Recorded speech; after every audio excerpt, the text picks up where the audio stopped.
어, 2주차 3강의를 시작하겠습니다. 지난 시간에 이어서 해운 항만 관련해서 계속 소개를 하겠습니다. 먼저 해운 항만 물류 산업에 대해서 소개를 하겠습니다. 운송은 그 형태에 따라서 육상 운송, 수상 운송, 항공 운송으로 분류됩니다. 이 중 그 수상 운송은 다시 강과 하천에서 이루어지는 그 내수 운송이 있고 또 바다에서 이루어지는 해상 운송으로 구분됩니다. 해운은 해상 운송의 줄임말입니다. 해상 운송의 줄임말 해운입니다. 영어로 그 shipping, carriage by sea, marine transport인데 선박이라는 운송 수단을 통해 화물 또는 사람을 한 장소에서 다른 장소로 이동시키는 활동입니다. 원래 항만은 기존의 항만은 화물을 이동시키는 어떤 기능을 하는 곳이었습니다. 거기에 또 보면 이제 일부 또 승객을 수용해서 이렇게 여객선을 운용을 해왔는데 최근 그 여가, 레저, 또 여행 이런 쪽의 비중이 굉장히 커지면서 어떻게 보면 그 전 세계적으로 경제 규모가 커지고 삶의 질이 높아지면서 관광, 여가선용 이런 쪽에 대한 어떤 그 수요가 굉장히 커지고 그게 부합되는 형태가 크루즈선입니다. 그래서 크루즈선은 굉장히 그 항만 쪽에서 고부가가치에 또 굉장히 그 성장 가능성이 매우 큰 그런 그 분야의 어떤 산업입니다. 그래서 어떻게 보면 지금 현재 그 기존 어떤 그 화물 중심의 항만에서 이게 지금 항공기에 비해서 속도도 늦고 그런 어떤 불편한 어떤 부분 때문에 승객 수송에서는 항상 이렇게 여러 가지 어떤 단점 때문에 활용도가 굉장히 낮았던 여객선 쪽에 크루즈라는 개념이 도입이 되면서 승객의 어떤 요구를 수용하는 그런 굉장히 편의성을 갖춘 또 그런 크루즈 선박을 위한 또 이제 시설 이런 쪽에도 이제 관심이 많이 모아지고 있습니다. 크루즈선에 대해서는 그 산업에 대해서는 제가 다음에 또 별도 또 설명을 하겠습니다.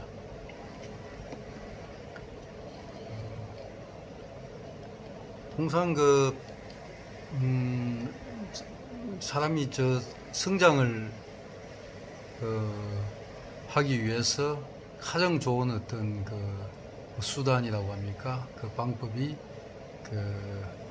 뭐 경험해 보는 게 뭐 어떻게 보면 제일 좋습니다. 근데 많은 걸 또 경험한다는 것은 사실 짧은 시간에 또 주어진 어떤 여건 하에서는 쉽지 않기 때문에 통상 책을 통해서 간접 경험을 하고 거기서 지식을 쌓고 그래서 책을 보면 또 길이 보인다고 하지 않습니까? 그래서 책을 보는 방법 또 하나의 방법이 아마 여행일 겁니다. 여행을 통해서 많은 부분에서 눈을 뜨게 되고 또 방향을 잡게 되고 또 자기 자신도 또 발견하고 또 자기 충전도 하고 해서 책과 여행을 통해서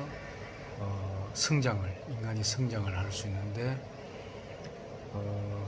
이런 측면에서도 크루즈는 앞으로 굉장히 엄청나게 이렇게 시장이 확대될 수 있고 성장 가능성이 높은 부분이다. 많은 사람의 호응을 받을 수 있다고 볼 수 있습니다. 요즘에는 그 해운의 개념이 그 단순 운송 기능에 한정되지 않고 그 해상 운송과 관련된 항만 시설, 선박, 해운 기업, 해운 정책 등을 포괄하는 넓은 개념으로 이렇게 해운의 개념이 사용되고 있습니다. 해운의 비중과 중요성이 커지는 이유는 첫째, 대량 운송이 가능한 점입니다. 우리나라 하루 그 원유 소비량은 약 220만 배럴, 약 한 28만 톤입니다. 그래서 이게 이 28만 톤 이 원유를 그 육상 운송을 위해서 이렇게 할 경우에 대형 유조차가 11,000대가 필요합니다. 근데 해상 운송을 하면 대형 유조선 한 척이면 해결됩니다. 그다음에 둘째, 그 화물의 부피나 무게, 모양에 제약이 많은 육상이나 그 항공 운송과 달리 대형 화물을 손쉽게 운송할 수 있습니다. 항공기 같은 경우는 특히 부피가 크다든가 그 중량이 높으면 이 비용 문제에다가 여러 가지 어떤 그 제약이 있기 때문에 항공기 이용은 그 힘듭니다. 또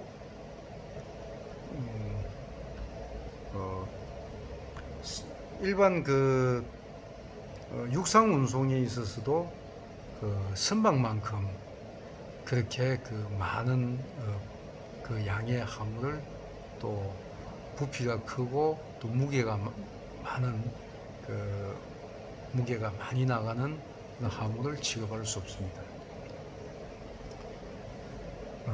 특히 이 한꺼번에 많은 양의 어떤 화물을 그 싣고 또 먼 거리까지 이렇게 가기 때문에 이 과정에서 그 많은 그 항공기나 그 육상 운송 그 차량을 이용할 경우 많은 비용이 그 높은 비용이 발생되지만은 선박 같은 경우는 그 굉장히 비용이 저렴합니다. 그 최소한의 비용으로 운송할 수가 있습니다.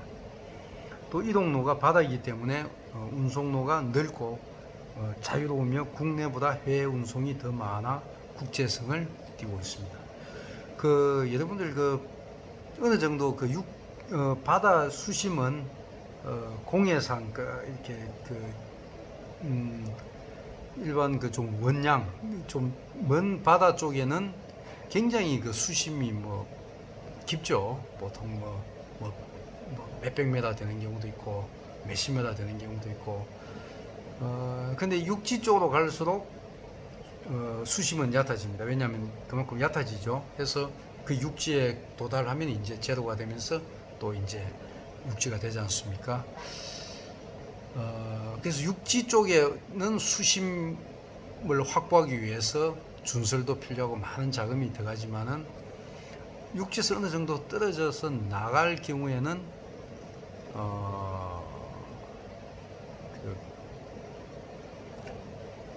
굉장히 수심이 좋기 때문에 그래서 언제든지 이렇게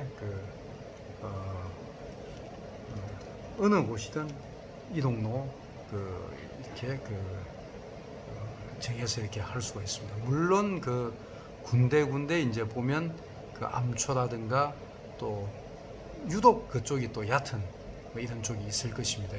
그런 쪽은 이제 사전에 어떤 그 해도나 이런 자료에서 정보에서 이렇게 그 파악을 해서 그 부분만 피해 간다면 넓은 대양을 마음껏 이렇게 운항할 수 있다고 운항할 수가 있습니다.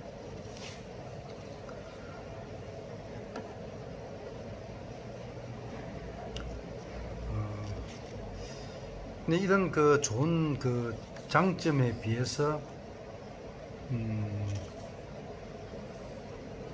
단점이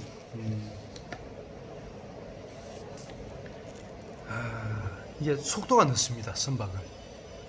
그래서 그 일반 화물선의 경우 한 10에서 한 30노트, 약 한 18km에서 한 60km. 이게 자동차가 이렇게 간다면 굉장히 천천히 가는 거죠. 요즘 그 컨테이너선들 보면 보통 이전보다 많이 좀 빨라졌습니다. 빨라져가 보통 한 25노트 뭐 이렇게 이상 되고 뭐 이렇게 30노트까지 이렇게 되고 있습니다만, 한 시속 한 60, 이 정도만 해도 상당히 선박이 빨라진 겁니다. 근데 하여튼 그 여타 어떤 운송수단에 비하면 늦습니다. 속도가 높고, 그 다음에 비행기가 시속 한 700km면 또 고속철도가 한 300km 이렇게 되는 게 비해서 해상운송은 굉장히 늦습니다만은 그 장점 때문에 그 중요성은 커져갑니다. 그래서 그 화물의 그게 그 어떤 그 운송의 어떤 그 객체, 그 대상에 따라 가지고 운송 수단을 정하면 됩니다. 그래서 보통 그 비즈니스나 이런 쪽의 어떤 그 필요에 의해서 그 사람이 이렇게 이동할 때는 항공기를 이용해야 되겠죠. 그리고 또 급한 화물, 급하면서도 또 그 부피나 양이 그 무게가 얼마 되지 않은 또 고부가가치 이런 화물은 또 항공기를 이용하면 좋을 겁니다. 그에 비해서 비즈니스가 아니고 어떻게 보면 저희가 그 레저, 여행 이런 어떤 측면에서 굳이 어떤 시간에 이렇게 구애받지 않는다면 아마 천천히 가면서 즐길 수 있고 편안함을 이렇게 편안한 어떤 그런 어떤 그 생활을 할 수 있는 그 크루저 이런 걸 이용한다든가, 또 부피 무게가 많이 나가고 부피가 크고 또 그렇게 급하지 않은 화물 같은 경우는 선박을 이용할 때 할 경우에 굉장히 적은 비용으로 이렇게 이용할 수가 있고, 그런 어떤 각 어떤 상황에 맞춰서 이렇게 선택해서 이렇게 활용을 하면 될 것 같습니다. 참고로 그 노트는 그 선박의 속력을 측정하는 단위인데 1노트는 1.852 km입니다. 시속 1.852 km 정도 보시면 됩니다.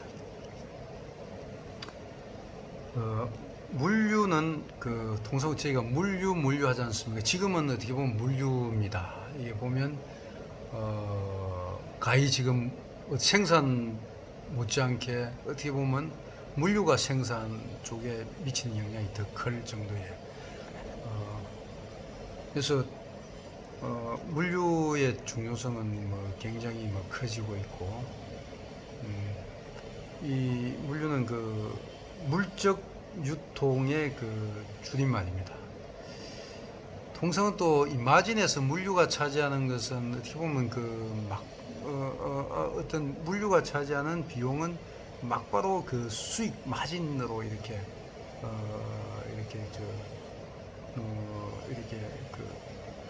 얻을 수 있는 그런 그 성격의 것이기 때문에 이 물류 쪽에 어떤 그 좋은 어떤 그 코스를 찾을 경우에는 굉장히 그 높은 수익을 얻을 수 있는 겁니다. 그래서 어떻게 보면 그 물류를 통해서 그 얻을 수 있는 수익이 생산을 통해서 얻을 수 있는 수익보다 더 클 수도 있다. 그렇게 보시면 될 것 같습니다. 그 물류는 물적 유통의 줄임말이죠. 근데 어떤 양의 재료 또는 제품을 최소 경비를 들여 신속하고 효율적으로 원하는 장소로 보냄으로써 가치를 창출하는 활동입니다. 지금 어떻게 보면 여러분들 뭐 바이러스 이런 문제가 생기면서 물류의 어떤 중요성은 뭐 더더욱 또 좀 더 커지고 있습니다.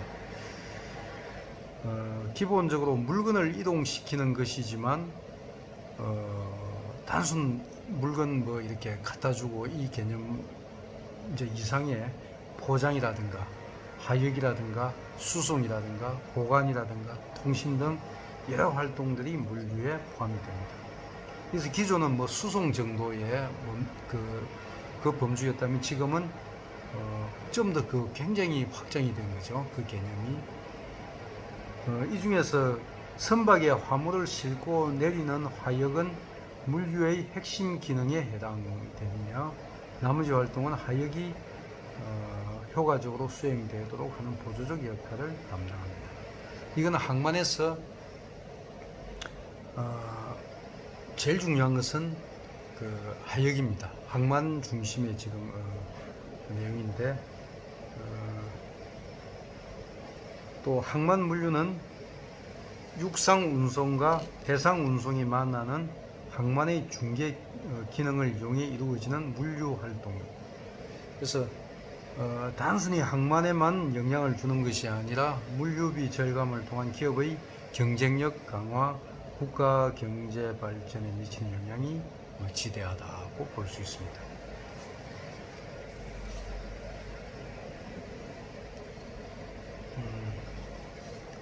다음은 제가 개념은 20피트 그 한계에 해당하는 단위인 TU는 20풋 이퀴벌런트 유니츠라고 해서 20피트 한계 단위입니다.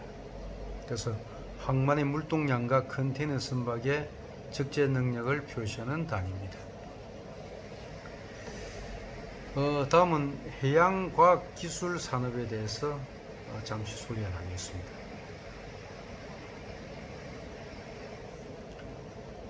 해양과학기술은 해양과 관련된 산업 경쟁력을 확보하고 자원 고갈과 환경 변화 등 다양한 문제를 해결하는 데 필요한 과학기술입니다. 고부가가치 선박기술, 친환경 수산 양식 기술, 해양에너지 개발 기술, 종합물류 시스템 기술 등이 그 예입니다. 이것은 조선, 물류, 수산, 관광 등 다른 해양 관련 산업의 성장에 미끄럼이 되는 기술을 공급하는 중요한 역할을 맡고 있습니다. 다음은 조선과 조선 관련 산업에 대해서 잠시 소개를 하겠습니다. 조선업은 선박을 설계하고 만드는 산업이고, 조선 관련 산업은 선박을 건조하는 데 필요한 엔진이나 의장품 등을 제작하는 것입니다. 우리나라 근대 조선업은 1937년 조선중공업 주식회사 이게 대한조선공사로 바뀌었다가 이 민영화 대한조선공사가 국영기업체였다가 또 대한조선공사 이름으로 민영화되었다가 그 업체가 사실 경영 부진으로 이렇게 경영권을 넘깁니다. 이제 그걸 인수한 한진중공업이 현재 운영을 하고 있는데 이 업체는 부산 영도, 지금도 영도에 있지 않습니까?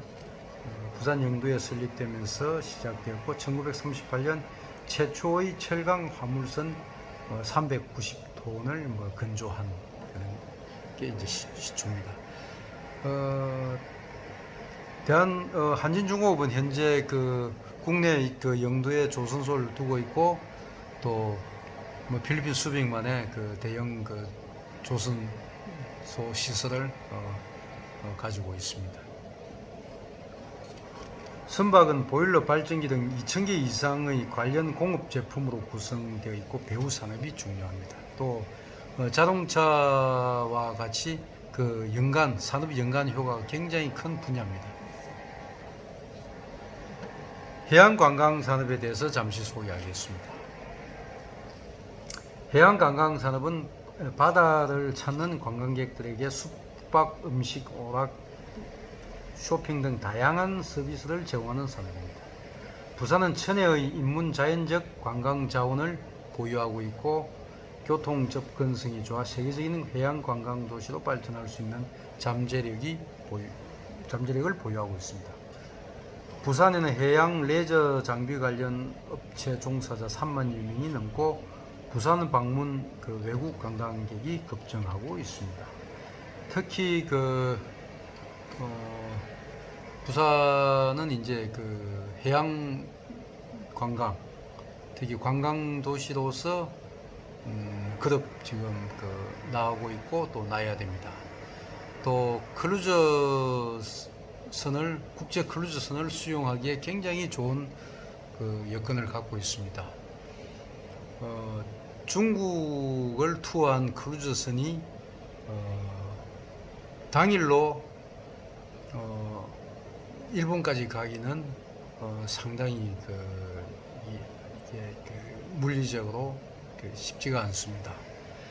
크루즈라는 것은 낮에는 기항한 항구 도시 주변을 투어하고 저녁 시간대에 승객이 쉬고 수면을 취할 때 이동을 하는 구조입니다. 밤 시간대에 이동을 해서 또 아침에 또 새로운 도시에 도착을 해서 그게 그쪽 지역을 또 투어할 수 있는 그런 구조인데, 밤 사이에 중국에서 일본까지 갈 수가 없습니다. 반드시 거쳐야 될 곳이 한국이고, 거기에 인천이 있고 뭐 부산이 있습니다만은 항만 여건상 부산이 보다 많은 장점을 갖고 있기 때문에 일본에서 중국 가는 선박이든 크루즈든 중국에서 일본 가는 크루즈든 동북아 쪽 크루즈에서는 부산을 기항할 가능성이 굉장히 높을 수밖에 없다고 보면 됩니다. 그래서 부산항이 크루즈선을 잘 수용할 수 있는 그런 여건 항만 시설을 지속 잘 갖춘다면 굉장히 많은 어떤 부가가치를 창출해낼 것으로 보입니다.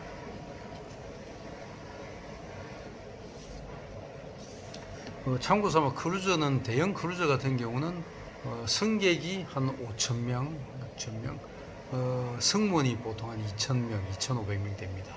보면 승무원이 굉장히 많습니다. 보통 뭐 1,000명 정도, 뭐 1,000명 기본. 그래서 그런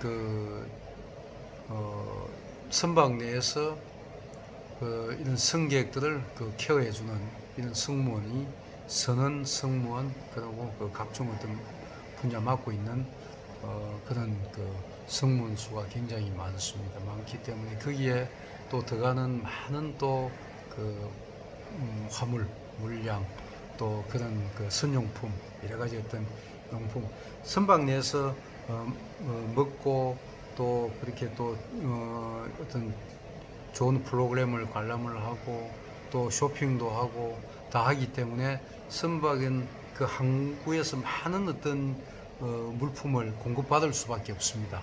그래서 크루즈선 한 척에 저희가 수출할 수 있는 물량이 굉장히 많다는 점을 생각할 때 크루즈가 우리 부산항의 새로운 어떤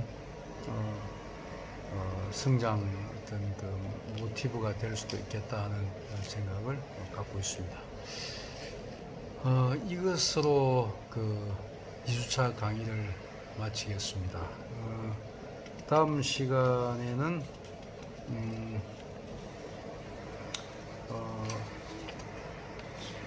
부산항에 대해서 좀 더 크루즈 쪽에 비중을 두고 소개를 하고, 또 지금 여러분들 같이 현장 견학을 좀 해야 하면 참 좋은 상황인데, 또 그동안 쭉 매년 해왔습니다만은 지금 그렇게 하지 못하고 있는데, 우선은 제가 항만 쪽을 계속 소개하고 현장을 이렇게 조금이나마 이해할 수 있게 설명하는 그런 강의 시간을 당분간 계속 갖겠습니다. 그리고 기회가 되면 최대한 현장에서 여러분들이 한번 이렇게 직접 보고 또 느끼고 한번 생각할 수 있는 그런 기회를 꼭 그렇게 갖도록 그렇게 한번 애써 보겠습니다. 수고 많이 했습니다.